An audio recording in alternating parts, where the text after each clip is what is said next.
Hi, my name is Sarah Strader. I'm the now executive director of the Secure Families Initiative, which is now a standalone nonprofit organization. We launched earlier last year as a program, and now we're kind of standing up on our 2 feet, which is very exciting. You folks are probably most familiar with our work related to getting out the vote, encouraging civic engagement broadly. We do lots of advocacy trainings and produce lots of blog posts around that stuff.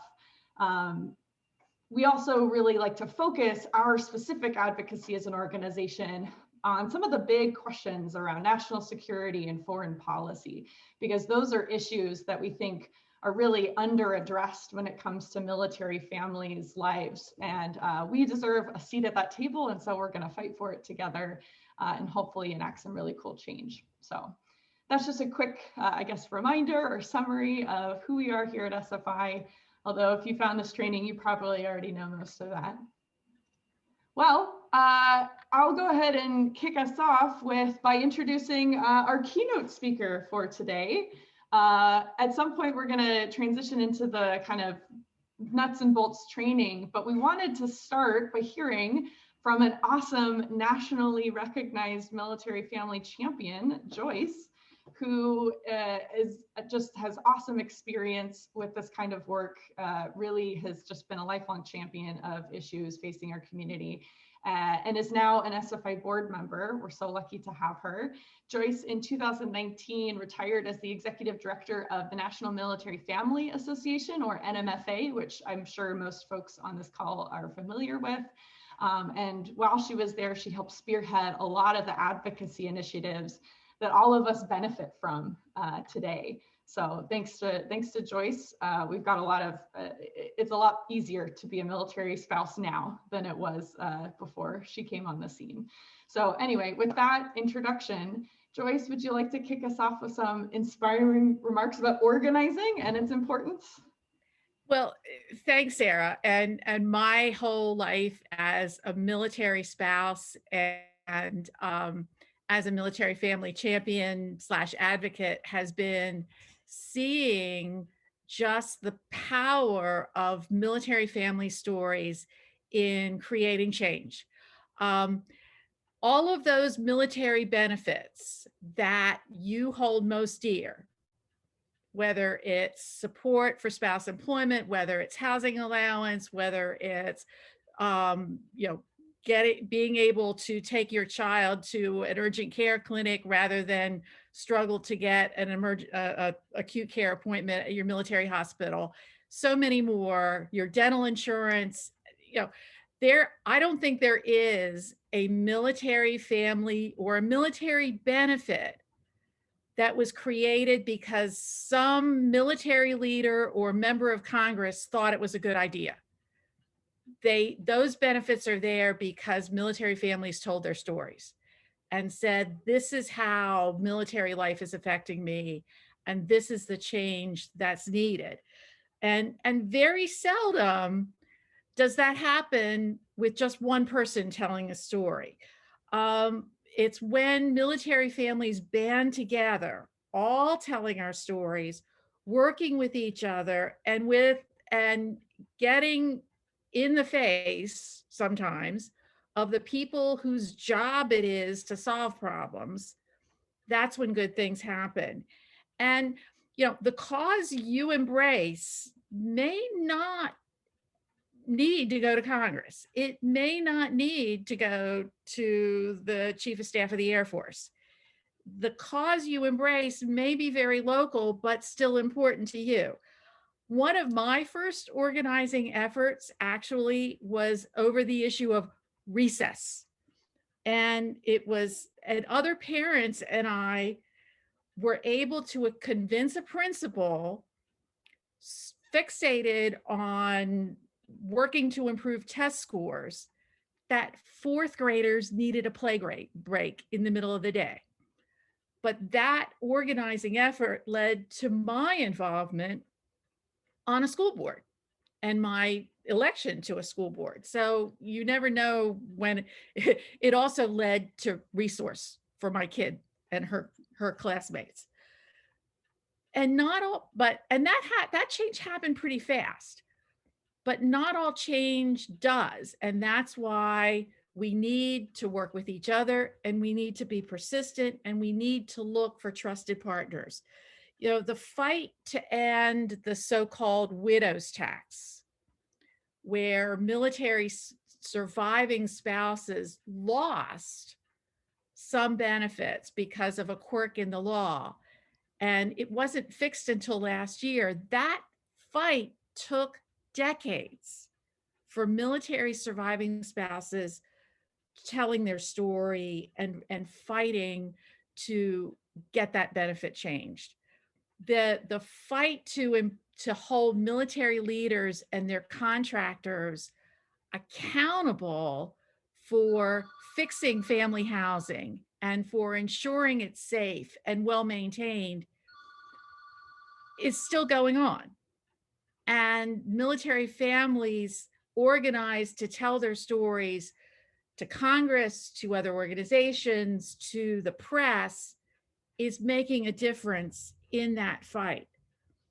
Few of our nation's leaders really understand the consequences of foreign policy decisions on the military people who must often be the enforcers or the protectors of that policy. Educating them and bringing those family stories of, here's what happens on a deployment to a dangerous place, and here's what happens to the folks back home. That's going to be a long haul endeavor. And so, because we have to, when we find our cause, we have to be prepared to work together, to be persistent. That's why trusted partners who can be with us in this struggle over the long term, both to share our stories and to raise these stories to the leaders who can make a difference in fixing that issue. That's why they're so important. That's where organizations like the Secure Families Initiative and other military family advocates come in. The military widows who fought for those survivor benefits and told those compelling stories of the financial hit they experienced and the unfairness of the current law. They told those stories to members of Congress and anybody who would listen as individuals, but they also banded together. They also sought out the support of organizations like the National Military Family Association, like the Military Officers Association, organizations that had connections to Open Doors and credibility on Capitol Hill. And so as you think about organizing, and as you talk, today about organizing together to create change, you're doing the right thing. You're learning from the experts. You're embracing others to share in that fight. And I hope that you're learning to be persistent. Never accept the first no. The first no should just trigger greater outreach for more stories, more partners, more persistence. And because your story is important, and it can be amplified when you join not just your voice, but also your action in concerted efforts with others. And know that people like me who've been in the trenches are on your side and willing to step up and help to amplify that story and make things better. So I'm looking forward to the workshop. Thanks so much, Sarah, for asking me to join you today. Absolutely. Well, thank you so much, Joyce. I think what you bring is a combination of positive inspiration about the potential that can come when organizing happens, but also a bit of a reality check that it is not an instant gratification kind of activity, that it's an investment in the long term. And that's what part of what working together makes it better is that I know I feel more charged up and ready to go, because I've surrounded myself with awesome people like you, like Kate, my teammate, and working together can help make sure that we have each other's back and amplify each other's efforts. So I really appreciate you sharing with us today, Joyce. So there's so there's our inspiration and our founding for today's activity. We're going to go ahead and kickstart the training portion, the kind of the nuts and bolts of, okay, now that we know that organizing is important, what the heck even is it and how do we do it? Amanda Guillen is an awesome SFI volunteer who's going to help me co-present our training today. And I am going to give her an introduction in a second. But first, awesome, glad to see the screen is all set. We're also I'm gonna go ahead and shoot out a poll, because we realize that organizing may seem like a bit of a foreign concept to a lot of us. So we're gonna go ahead and do an initial poll to get a snapshot of where we're starting when it comes to knowledge, familiarity, understanding of what organizing is and how it works. So go ahead and if you're able, fill out the poll. It should have just popped up on your screen. It sounds like we're kind of congregating in this average. Yes, I may have heard some of these terms before, but a lot of room for new knowledge and new awareness. So that's exactly where we want to be. Awesome. Okay, well, Amanda, you've got your work cut out for you. Ready? So to introduce Amanda Guillen to our group, Amanda, like I said, is a volunteer. She has a lot of experience in organizing. She has been a Marine Corps spouse for the last 10 years. And throughout those 10 years, Amanda has built, restored, and improved civic-focused communities of volunteers at 6 different duty stations. Very impressive. Ranging from a 100-year-old military nonprofit to emergency evacuations in Peru. In her pre-military life, Amanda was doing much of the same work, just in different contexts. She led a Los Angeles-wide protest over football, which I meant to ask you about before, Amanda. Maybe off camera we can chat more about that, as well as lobbying her campus administrators for a better meal plan. So there is no cause too big or too small in Amanda's fight to leave the world a better place. And we're very grateful that she's volunteered her time to help lend some of her experience to our group today. Amanda, would you like to kick off? I forgot, I'm doing the first 2 screens, right? And then you'll do it? Okay, awesome. So everyone can see, hopefully, Amanda's shared screen. Okay, great. I just really quickly wanted to say that a lot of the content we're going to be presenting today originated in this really awesome organizing program called Rising Organizers. I was lucky enough to do one of their fellowships back in 2019, and we have, with their blessing, been able to adapt a lot of their materials from a classic organizing context to a military family context, which, as we all know, looks a lot different. So just giving credit where credit is due. All right, Amanda, now it's your turn. Thank you, Sarah. I'm so excited to be here with all of you. And this poll really makes me quite happy, because even though I feel like when I'm doing the elevator pitch or in a new duty station and job hunting, I always describe myself as like a community builder or community organizer. And then I have this moment where I'm like, but is that actually true? Do I really know what that is? And so I feel like several of you introduced yourselves as being community organizers or political organizers in the chat, and yet here on the poll, nobody felt like they were a 5, like totally have mastery of this. And I think that comes in part because it's hard to know what organizing is. There's a lot of different definitions of that. And for me, it's really more of a practice than a field of study. So it's people practice organizing more than they study organizing, which makes it a lot more art than science. And I know for me, I learned mostly through apprenticeship. I technically have a minor in political organizing, which is crazy to me whenever I recall that, because I sometimes feel like I don't exactly know what I'm doing. And so a lot of what I actually do is just by trial and error, by taking on leadership positions within organizations, taking things from various parts of my life. I was a Girl Scout for 12 years. All through school, I studied business administration and like how organizations work as a sort of like living organism of human networks. And so just pulling aspects from all of that, and that really influences how I do organizing. And I'm sure for those of you who said that you were organizers or consider yourself organizers, you have probably a different definition of what it means to be an organizer, or like things that you do that you consider organizing. So since there are so many competing definitions, I really wanted to take this opportunity to kind of create a central definition for all of us. So what is organizing in a broad framework? And I want you all to be comfortable with calling yourself organizers, because we're going to think about organizing in this way. And this definition I love because it's so simple. It's not about the tactics. It's really about the end result. And it's building and exercising power in order to shape policies and politics. And in this case, power is a value neutral term. It is just the influence that we have to make change happen. It's not good. It's not bad.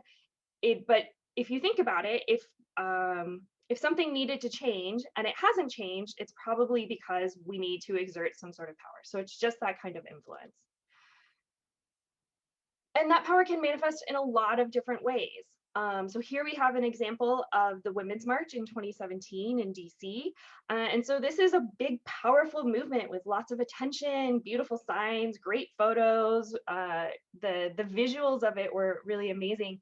And it was a lot of voices that were speaking and advocating for different ideas. So I've got a couple of more examples for you as well to just help us think about what organizing is. So some examples of organizing or organizers. We've got Stacy Abrams, who, as you probably know, was organizing in Georgia these last couple of years. And her organization, she did a lot of organizing around registering voters and then building relationships with them and getting them to the polls. So she was a very traditional political organizer.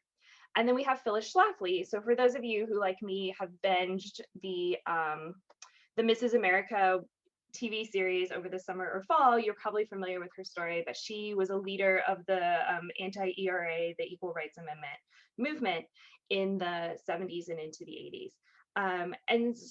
And her style of organizing was a little bit different. It was still political. She was still trying to influence legislation, but it wasn't about getting voters to the polls as much as it was about talking to the legislators and influencing decisions at the vote in the House level, not in the ballot box level. Another example that's a little bit closer to our community, or is a lot closer to our community, is the Justice for Vanessa Guillen movement. And this is just such a powerful example to me, because when you think about it sort of in the big picture, Vanessa Guillen was tragically not the first service member to be harassed on the job. She was not the first service member to lose her life in a garrison context through violence from a coworker. She hasn't even been the last in Fort Hood. There have been more people since then. And this is a problem that people have been working on for decades. Like Joyce was talking about with the widow's tax repeal, military sexual trauma and harassment has been an issue that there have been advocacy groups working on for decades. So why this story? Why this person that created this huge change over the last couple of months? And especially, I want you to think about her mother and who was leading this organization. So over here on the left, we have Gloria Guillen, Vanessa's mother.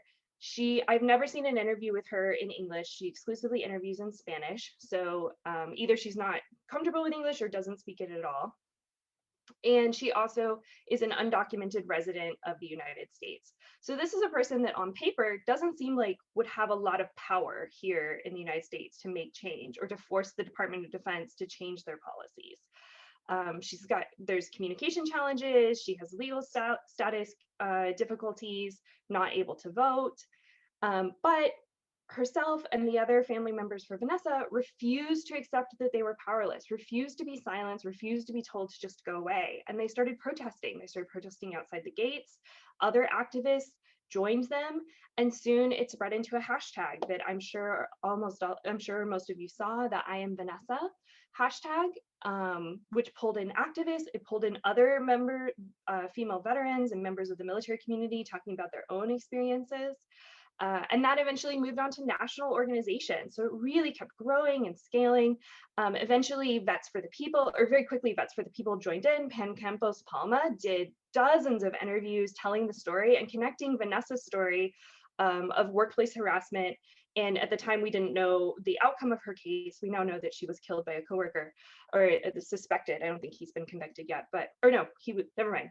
Anyway, I'm remembering details, but Pam was out there connecting the story of Vanessa with a broader story about the dangers that particularly female service members face within the military. And that got the Women's March on board as well. And so these big national organizations were coming on board and talking and amplifying this story and using the case with Vanessa as an on-ramp for the broader community to the issues of harassment within the military. And they made an incredible amount of change. Like this is an informal organization that was organizing for just half a year, and they managed to numerous reports were created. People lost their jobs. They were restructuring things at Fort Hood. Like, you guys know, the DoD does not move fast, and they don't respond well to criticism. And here they were making significant changes, or at least saying that they're going to make significant changes in Fort Hood and within the Army, as a direct result of the community pressure that came out of this informal organization. Okay, so as you can see, there are lots of examples throughout history and even within the military community of ways that we can apply our power that we have built through organizing. And so the Grassroots Policy Project has defined power as these three faces of power. And I want you to think about these both as a way of creating power, a source of power, but also a way of applying your power. So it's sort of both. Like, the more you apply your power, the more power you have to then apply to the next thing. So we're going to go over the three faces of political power. And the first one is the power of organizing. And this is like what Stacy Abrams did. This is your direct political involvement. This is voting, this is petitioning, this is calling and lobbying your decision makers, the most visible decision makers. So that is the legislation, policies, rulings, public officials. This is the type of organizing that PACs and lobbyists do, and that political parties do. So when we think of organizing, most of the time we're thinking of this. We're thinking of like the field organizing if you're on a campaign. We're thinking of getting people to sign it. We're thinking of like Save the Whales petitions, that kind of thing. So this is the really direct at the moment in which these decisions are being made. So like votes are being cast on legislation. The next type of political power is what Phyllis Schlafly was doing, and that is about shaping the political agenda, which I for those of you who haven't watched that show, please go watch it, because almost all of her scenes are just like a case study in how to organize. They're really, really incredible. It's like a show about being a community organizer. So what she was doing was shaping the political agenda. And what that means is thinking about what gets on the agenda, and more importantly, what gets left off the agenda. So until she started advocating, really, there wasn't much of a concerted movement that was anti-ERA. But because of the work that she was doing, she made space for the anti-ERA position that then had to be included in the conversation, had to be put on the agenda, and had to have a seat at the table. So this is the source of power of who gets to be a decision maker, who gets a seat at the table, and who gets to define what it is that we're even talking about. And the way that you build this power is by creating political infrastructure. So this is your coalitions, your formal and informal coalitions, your allies, people who have similar ideas or values, or even just temporarily an alignment on a particular cause. And you're all working from different kind of angles towards the repeal or the application of that cause, whatever it might be. So this could be labor or trade organizations, universities, think tanks, corporations can be partners in this movement as well. And even informal networks that you may have, like people that you know just from your daily life. I see many of you are in DC. You probably know people that you can build into your political infrastructure to create power and create influence in that way. And then the final face of power is the power of narrative. And this was really best exemplified by the Justice for Vanessa movement. This is where we are shaping meaning. So So narratives are incredibly powerful. And for those of you who've done organizing trainings before, you know that like when you're calling up voters, they're going to tell you like, tell them a story, make a personal connection, explain why you're here, ask for their reason. Everybody needs to give their reason for why they're doing what they're doing. And the reason for that, the reason we train people to do that is because storytelling is an incredibly powerful way of moving people to action. But there are also stories that we tell ourselves that might keep us from taking action. So we can tell ourselves a story that we're not powerful.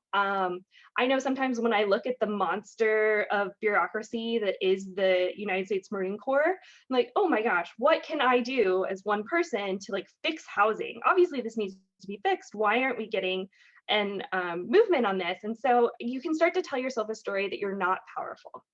You can also start to tell yourself a story that you are powerful. And that is what the Justice for Vanessa movement did, is they said, they were telling a story about harassment in the military. And they told a story that could scale. They told a story that was about Vanessa, but it was also universal. It was about everyone else's experience and that other people could add their stories. And then it became not just a story about this one person who had a tragic interaction with a coworker, and it became a story because of the volume of voices added to that. It became a story about this systemic problem within the military regarding her workplace harassment. And so they changed the narrative. They changed the narrative about who was being damaged in this situation and about where the dangers are for people in the military, and did a lot of great work in creating pressure through that. So these are the three phases of power. This is how we can apply our power. But where does power come from?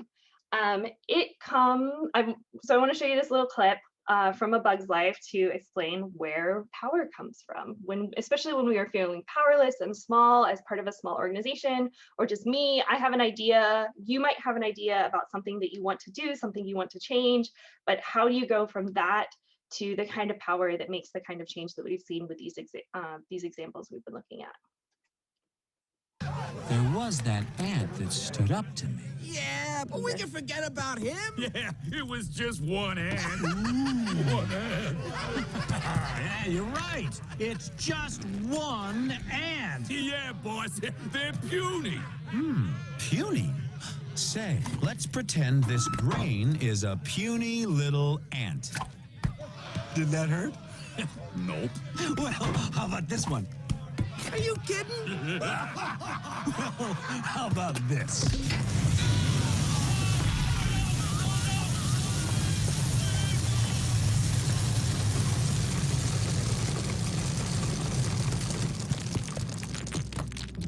You let one ant stand up to us, then they all might stand up. Those puny little ants outnumber us 100 to 1. And if they ever figure that out, there goes our way of life. It's not about food. It's about keeping those ants in line. That's why we're going back. Does anybody else want to stay? All right. So, sorry. That ant. Let me advance. Okay, so where does power come from? Power comes from people. And so the more voices we have, the more voters we have, the more allies, the more narratives and stories we're telling, the more power that we have to influence. A really good visual for this, for growing an organization to scale, an organization of power to scale. And scale in this case means that you are building power faster than you are physically extending the organization. So your ability to influence is greater than, or is growing at a faster rate than the number of people that you're bringing in with the organization. So that model is the snowflake model. And no, this is not a multi-level marketing scheme, even though it kind of looks like that. This is actually just distributed organizing. And what that means is it's a distribution of decision-making, power, information throughout the organization. It's also known as networked organizing or a networked model. So this is really common in like engineering or business, or also any sort of studying of organizations or people as systems. Will talk about this network model. And the part of the reason it's so common is that pretty much every grassroots organization eventually grows that grows into a regional or national organization ends up looking something like this. So just to orient you, the light blue people are your local area people. That is, and by local area, I mean it could be geographic or it could be subculture. For those of you who are Navy, there's a big difference. I know you know, but I learned recently, and I find fascinating, between surface and submarine and the air. Yeah, getting big nuts. So maybe your pods aren't about like who's at Bangor and who's at Coronado. I'm like really showing my Navy knowledge now. Thank you for this opportunity. Maybe your pods are like organizing within the submarine community versus the surface warfare community, something like that. So don't think about it geographically necessarily. So the light blue are your local area. These are the people who are like ears on the ground. They're the subject matter experts. Not everyone is going to be an organizer. Everyone in this chart is an organizer, but not everyone you work with or who's part of your movement is going to be an organizer. Some of them are just going to be participants. Some of them are going to be mobilized to action when your organizers or you as an organizer talk to them. So the people, the light blue people, are the ones who are day-to-day interacting with the people that you are eventually going to ask to join a protest, sign a petition, call their elected officials. The green people are your regional. They're sort of the coordinators who are helping move information around. And then the purple people are usually your national, your statewide. They're sort of the center hub of the wheel. And they're really supposed to be working on strategic alignment. So moving best practices from the blue people up to the purple and then back out to the blue people. And making sure that the organization is moving in the big picture direction that it's trying to go with all of these little local pods that are doing different types of work. So what you would see in this model is that a lot of the decision making and power is spread out. So the people, the light blue people, have a lot of information on the ground about, you know, like Camp Pendleton housing has a major problem with mice and mold. Can we put a campaign together about that? And that gets fed up into the green coordinator people or into the purple people who then say, you know what, we actually are having a similar problem at another housing base. And so, yes, you're right, we're seeing this trend. Let's put a campaign around like no mice or ice. I don't know, I made that up. That's not good, don't do that. But you know what I mean, like pulling all of the information from these different areas. And creating a national or an overarching strategic alignment. So information comes up, it also will go back down. Decision making, both sides should have influence on any decisions that are made as a group. And power is going to be distributed throughout. So your local pods might do something that's hyper local, that makes a lot of sense in their local context. And then, but then your purple people are like doing maybe ad buys or something like that, depending on the size of your organization. So a couple of good notes for this model. It grows out and not down. That's what makes it different from multi-level marketing. It's not a pyramid. It is a growing out. It's an organic spreading of the word, of the mission, building new levels of organization. It's also inherently networked. So we talked about the second type of power, which is building political infrastructure. If you are working in this snowflake model, if you have these like local groups that are networked with each other, you have political infrastructure. You have networked connections, sharing information, sharing resources, different bodies that are all working towards the same objective. So it's inherently networked and helping you build that second source and application of power.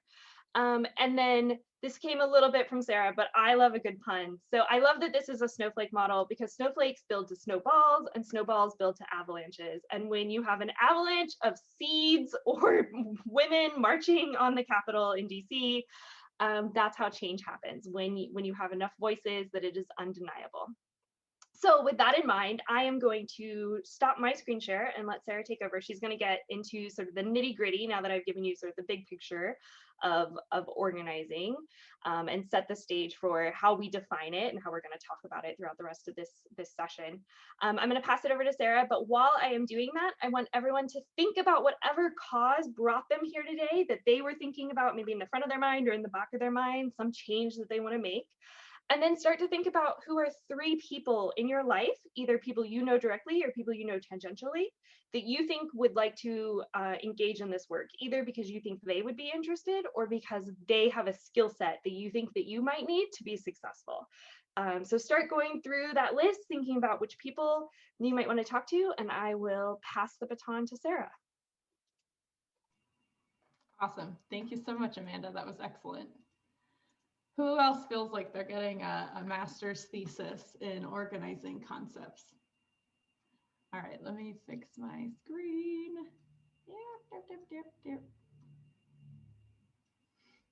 Okay, hopefully that's more focused on. Oh. All right, well, yes. So like Amanda said, she did a great job of laying out kind of the higher level structure apparatus that we're going to be keeping in mind. I'm going to take us down to the level of, okay, now what? What do we do with all of this? What does this actually look like day to day now that we have kind of the concepts in mind? And I'm going to start by giving one more definition. I know this is turning into a classroom, but the definition that I'm going to use here is the definition of strategy. For the purposes of advocacy and organizing, we're going to talk about strategy as using what we have, turning it into something that we need in order to get what we want. Now, I'm going to go ahead and start talking about us at SFI and specifically the issue areas that we've kind of carved out for ourselves to prioritize as a way of showing examples of what strategy looks like in realistic. And to do that, I'm going to work backwards. I'm going to define what we want, what we're aiming toward, talk about what we need in order to get that what we want, and then we'll start talking about what it is that we have that we can leverage to plug into the formula. That makes sense. Man, we're getting into like algebra over here. All right. So what is it that we want? What is the world that we are aiming for in the work that we do? We did a little bit of wordsmithing and came up with this kind of summary that ultimately our work at SFI is aiming toward a world that is safer, more secure, more sustainable, and more equitable. That's our final goal at the end of the day. And part of that is we also want a strong US national security apparatus. I think that's something that should make a lot of sense, as all of us are at least tangentially related to that national security apparatus. And ultimately, another element of the world that it is that we want to see, we want there to be a seat at the decision-making table for military families such as ourselves, a seat that has historically been missing, especially at these foreign policy, national security type tables that we want to build for ourselves. So now that we know what we want, what is it that we need in order to get to that world that we want? And so the way that we've kind of defined it for ourselves at SFI, we focus on reforming what are called authorizations to use military force.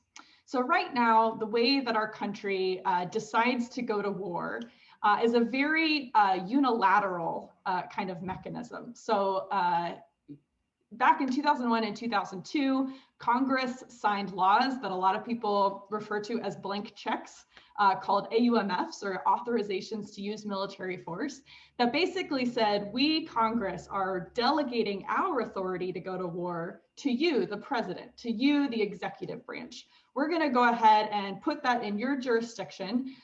Given the nature of the conflicts that our country was a part of at the time, that seemed to be the best strategy for quick responses. But now here we are 20 years later, and those authorizations to use military force have enabled really broad hostility perpetuation, is what I would phrase it as, where the US has been a lot more involved in military conflicts. And the process of making those decisions has not happened in the halls of Congress, which is arguably more transparent and more democratic. So at SFI, we want, in order to get what we want, we need changes to be made to the mechanisms by which our country decides to go to war in order to bring it back to its more original constitutional powers, in order for us to be more involved in those decision-making processes. Hopefully that makes sense.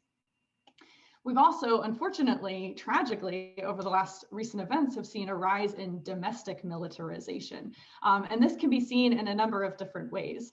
Obviously, use of military force on US soil is something that we have seen done well and done less well. Examples include responding to Black Lives Matter protesters in Lafayette Park in Washington, DC last summer. Obviously, all of us have at the forefront of our minds the events of January 6th, and the subsequent National Guard responses.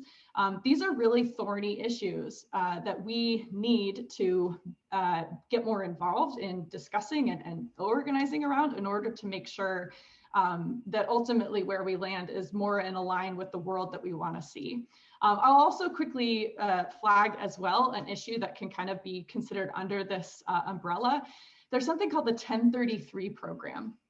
This is a program that allows the Pentagon, the DoD, to send excess military equipment to local law enforcement offices around the country. And often this has contributed to the over-militarization of local police forces in a way that we know disproportionately has impacted Black and Brown communities across our country. And so this is also the type of program that we need to see reduced or added layers of accountability to. This is another kind of tenet of getting something that we need in order to get what we want. We also need, as a country, to invest more in the non-military tools of our foreign policy and national security apparatus.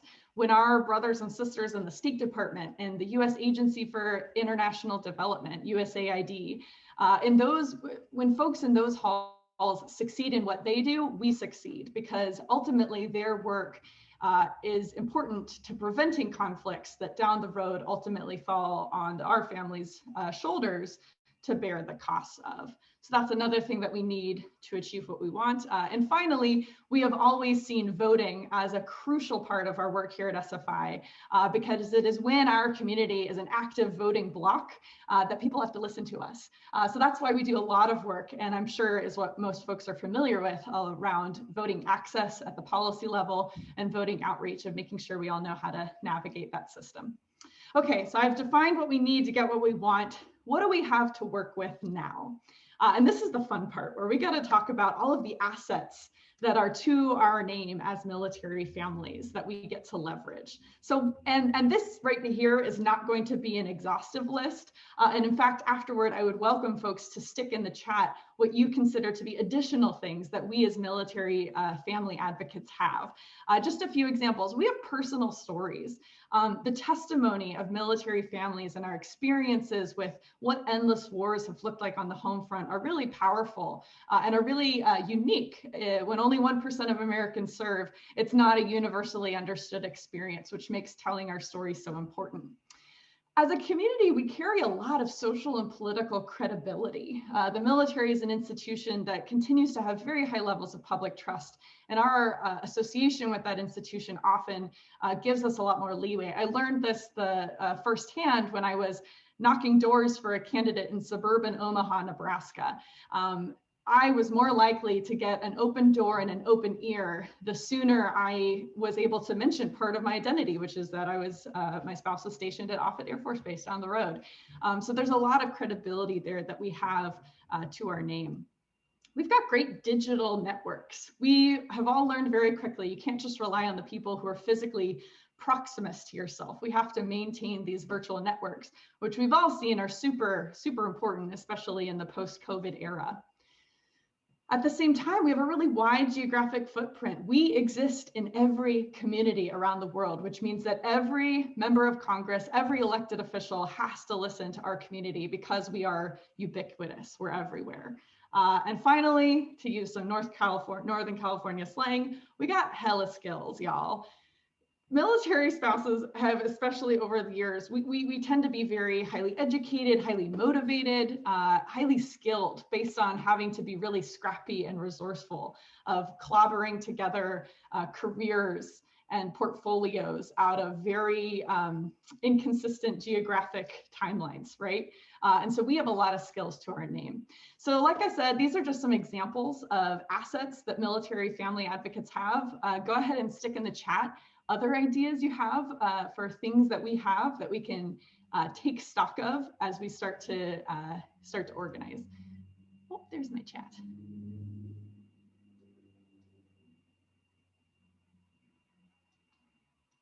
Also, I'm loving that there's a lot of Navy pride in this group, because usually it's so Air Force centric with me and Kate both. Ooh, that's a great one, Nama. I like that a lot. Yes, yes. So we've got cultural awareness, especially for those of us who have lived abroad, diverse perspectives from living and working, even not just abroad, but even different places of the country. Yeah, we are good with change. Flexibility, adaptability, absolutely, absolutely. Yes, yes. I remember, sorry, someone put access to unit or installation leadership, definitely. I remember I was able to give someone who was running for office, I was able to give her a tour of Offutt Air Force Base because I had an ID card and I had a contact with the public affairs office. And that was something that was really helpful for helping teach a potential future member of Congress about what our life was like. Yes, we have a lot of extended family networks in addition to our friend networks. And yeah, are those family members who don't move around as much, they may have more access to representatives as by nature of sticking around for longer. So that's a really good thing to take stock of. Absolutely. Great examples. Okay, well, for the sake of time, we're going to keep moving forward. So now that we've taken stock of some of the things that we have, it's time to talk tactics. What do we do with these things that we have? How do we take that step from what we have to what we need? Well, we take action, and there are different types of action, different types of tactics that we do. And I've sorted them into basically two different categories. So there's direct tactics. These are things that we do directly aiming toward the decision makers, either the White House or members of Congress, at least for the sake of a lot of the issues we focus here at SFI. A lot of them are very federal. And these are a lot of the direct communication tactics that we can have. And sorry for the wonky wonky paragraph there. I downloaded this on PowerPoint and it's treating me weird, but there are also a lot of indirect tactics. So these are tactics that we can implement when our goal isn't necessarily to go straight at the decision maker, but rather to go to their constituents, to their voters, to our neighbors, the people who decide whether those leaders get voted back into office or not. Broader kind of educational tactics here. These are just a number of examples, and I'm sure all of us have in mind other tactics that we've seen used to great effect by other groups as well. Now, Amanda, I know you wanted to quickly mention the military family context for these tactics. Yes. So every time I attend a workshop, I'm always like, yeah, that's what they say for like normal people, but what about the military community? Because it's different. There are some of these things that all of these tactics can work for us, but they might not work in the same way that they would work if you attended a generic organizer training, right?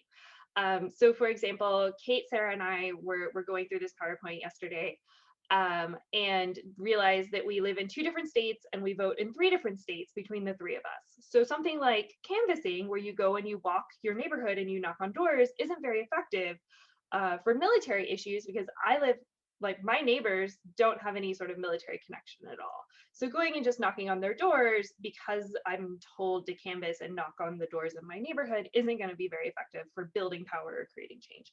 So just to get your brains going before we get into the workshop portion, I wanted to point out some things that at first glance you might be like, oh, we can't really do that, and give you some ideas, some inspiration for how we can pivot it and adjust it to the context of the military community. Particularly in the issues of the wide geographic spread. So a really common tactic is a town hall.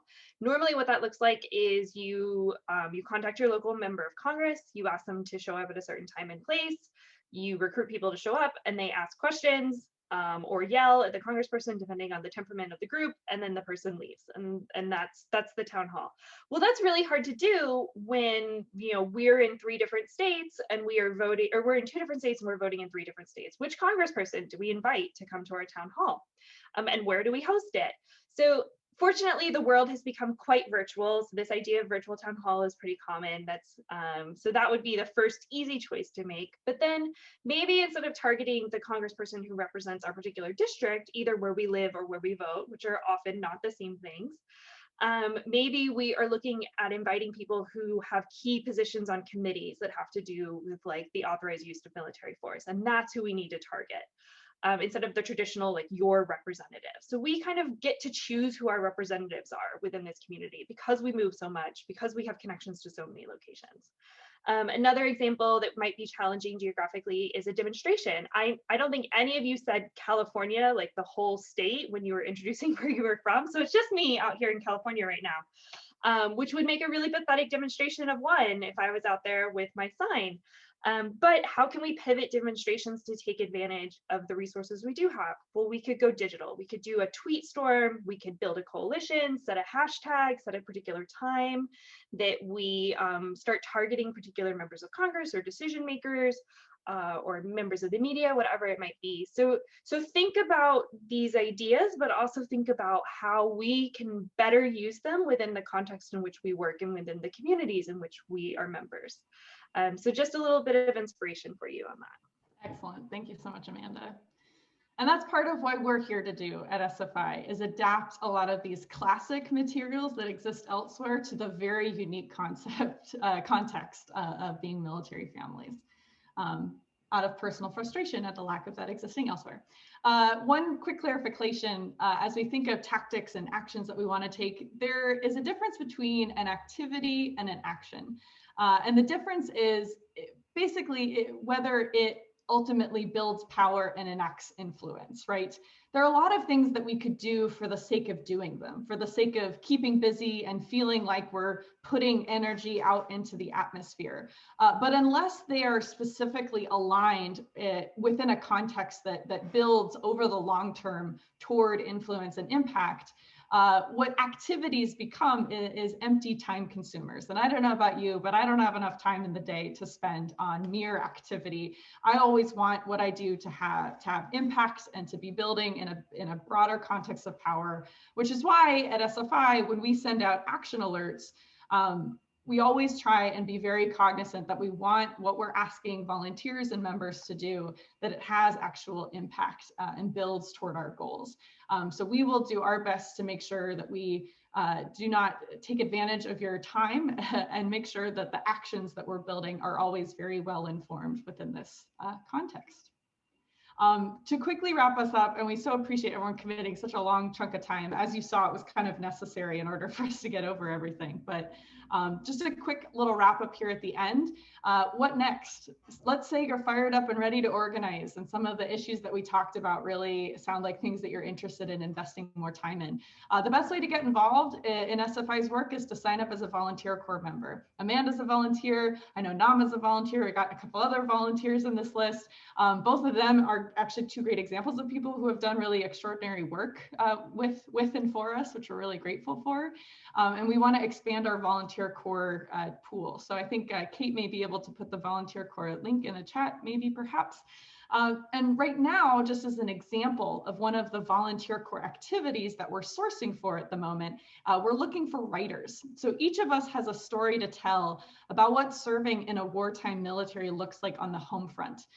Maybe you've experienced employment disadvantages because your family's frequent moves or your spouse's work schedule. Maybe you've had to take on a larger share of childcare responsibilities while your spouse deploys. Maybe you have a loved one who struggled with mental health challenges as a result of their service. These are all examples of stories that a lot of us have access to, and that telling them can go a long way toward bridging the civilian knowledge gap that we know exists regarding military families. So we're here to help to cultivate a story from its idea stage to its publication stage. Two examples on the screen are two of our volunteers who wrote excellent articles that we were able to get placed as opinion editorials in an international publication and a more kind of locally focused one, both of which have their own advantages. We tend to listen more to our local neighbors, is what we found sometimes. But anyway, if you're interested in telling your story, even if you're not quite sure what that is yet, reach out to us and we would love to chat with you about it.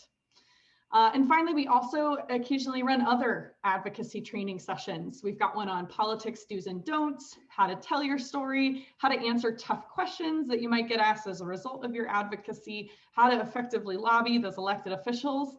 And a little bit of a TBD one, we're starting to create, per the inspiration of Joyce Razor actually, a training on digital safety. How can we, because so much organizing happens virtually, how can we do so in a way that keeps in mind some of the risks that are assumed when you get involved in digital communities? And we want to, acknowledge that it's not always easy to figure out how to do it well. So this is one that we're in the process of building, and once it's ready, we're going to be announcing it to the group. So the best thing to do is to let us know which one of these sounds most exciting that you'd like us to schedule, because we're going to be doing it on a bit of a by demand basis, if that makes sense.